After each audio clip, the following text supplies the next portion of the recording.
घटना 150 वर्ष पुरानी है। सिडनी, ऑस्ट्रेलिया के जोसेफ स्माइल नामक व्यक्ति को फांसी की सजा दी गई।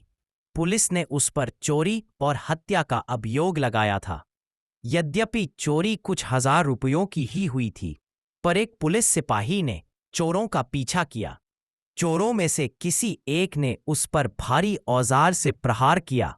फलस्वरूप सिपाही की मृत्यु हो गई। फांसी का आधार हत्या का यह अभियोग था। जोसेफ इस्माइल के पास से कुछ चोरी गए सिक्के भी बरामद हुए थे, तो भी वह सही अपराधी नहीं था। कहीं से भुनाने में वह सिक्के प्राप्त हो गए थे। उसी के आधार पर उसे पकड़ लिया गया। पुलिस के भय से उसने अपराध भी स्वीकार कर लिया और अंत में उसे फांसी की सजा दे दी गई। नियत समय पर फांसी की व्यवस्था की गई। उसे देखने के लिए सैकड़ों व्यक्ति एकत्रित हुए।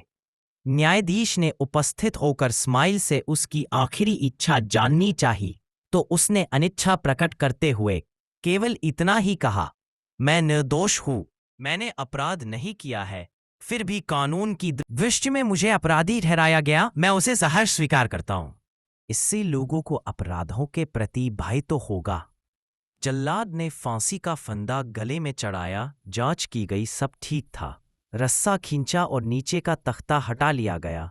एक बार वह लटका और दूसरे क्षण ही रस्सा टूट गया।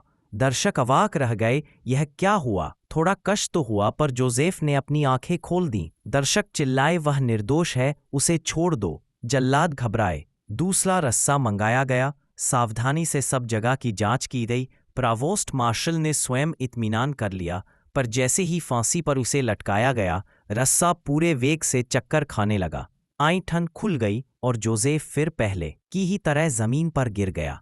भीड़ इस बार भी चिल्लाई, पर वह घेरे को तोड़ नहीं सकी। कुछ संभ्रांत व्यक्ति खड़े हुए थे। उन्होंने हाथ जोड़कर प्रार्थना की, हे परमेश्वर, यदि जोसेफ स्माइल सचमुच निर्दोष है तो उसकी जीवन रक्षा का भार आप पर है। सैकड़ों आत्माओं ने प्रार्थना दोहराई। स्माइल भी शांत और निश्चल भाव से परमात्मा के इस विचित्र विधान को देख रहा था। तीसरा रस्सा मंगाया गया। उस पर 450 पाउंड वजन का एक पत्थर बांधकर लटकाया गया। सब ठीक था। रस्सा बिल्कुल नया था। 3 रस्से बटकर उसे मजबूत किया गया था। कोई संदेह शेष न रहा, पर फांसी देने का कार्य प्रारंभ हुआ। लोगों के ध्यान अब भी परमात्मा के प्रति न्याय की याचना में लगे थे। प्रार्थना की शक्ति बड़ी प्रचंड है, उससे ही परमात्मा की शक्ति प्रस्फुटित होती है। रस्सा विधिवत लटकाया गया। फंदा गले में डाल दिया गया। इस बार जोसेफ को एक लकड़ी के ड्रम के ऊपर बैठाया गया और जब फंदा गले में पड़ गया तो उस ड्रम को हटा लिया गया। पर ड्रम हटा ही था कि चटाक की आवाज हुई और विस्मय विस्फारित लोग देखते रह गए कि रस्सा ऐसे टूट गया जैसे वह कोई कच्चे सूत का बना हो। अब तो मार्शल का भी धैर्य टूट गया। वह स्वयं गवर्नर के पास सारी घटना सुनाने गए। अंत में सजा क्षमा कर दी गई। इस दृश्य का लोगों पर इतना तीव्र असर हुआ कि वहीं पर बैठे सही अपराधी ने अपना अपराध स्वीकार कर लिया और अंत में उसे फांसी की सजा निर्विघ्न संपन्न हुई।